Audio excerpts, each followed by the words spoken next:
अधिकारी व लोकप्रतिनिधींना वगळून शासकीय दवाखान्यातील सामान्यांच्या मोफत सेवा बंद। 2.5 वर्षापूर्वी सुरू केलेल्या पूर्ण मोफत उपचार निर्णयाला राज्याच्या आरोग्य विभागाने आता यू-टर्न घेत राज्यातील शासकीय रुग्णालयात पुन्हा शुल्क आकारण्याचा निर्णय घेतला आहे। प्राथमिक आरोग्य केंद्रापासून जिल्हा व महिला रुग्णालयापर्यंत नवे दर लागू होणार असून बाह्य रुग्ण विभागातील केस पेपरसाठी 5 रुपयापासून ते साध्या प्रत्यारोपण शस्त्रक्रियेसाठी 40,000 रुपयापर्यंत शुल्क आकारले जाणार आहे। तत्कालीन आरोग्यमंत्री तानाजी सावंत यांनी राज्यातील सर्वच आरोग्य विभागाच्या रुग्णालयात धाडसी निर्णय घेत मोफत उपचार सुरू केले होते। त्याची अंमलबजावणी 15 ऑगस्ट 2023 मध्ये सुरू झाली। तेव्हापासून आतापर्यंत सर्वच ठिकाणी मोफत उपचार होतात।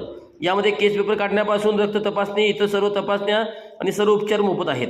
परंतु गेल्या काही दिवसात ही संकल्पना व्यवहार्य ठरत असल्याचा साक्षात्कार आरोग्य विभागाला झाला आहे। अलीकडे जारी केलेल्या शासन निर्णयानुसार आता उपचारासाठी दर लागू केले आहेत। याबाबत आरोग्य हक्क कार्यकर्ते शरद शेट्टी म्हणाले, शासन निर्णयातील शुल्क कागदावर कमी वाटत असले तरी शासकीय रुग्णालयात येणारे बहुतांश रुग्ण समाजातील अत्यंत दुर्बल घटकातले असतात। त्यासाठी मोफत उपचार असावेत। खासदार, आमदार आदीसाठी मोफत उपचाराचा उल्लेख आहे, जे प्रत्यक्षात शासकीय रुग्णालयात उपचार घेतच नाहीत। सरकारने या निर्णयाचा पुनर्विचार करावा। सरकारने वेळोवेळी जारी केलेल्या आदेशानुसार काही घटकांना मोफत उपचाराचा लाभ कायम राहणार आहे।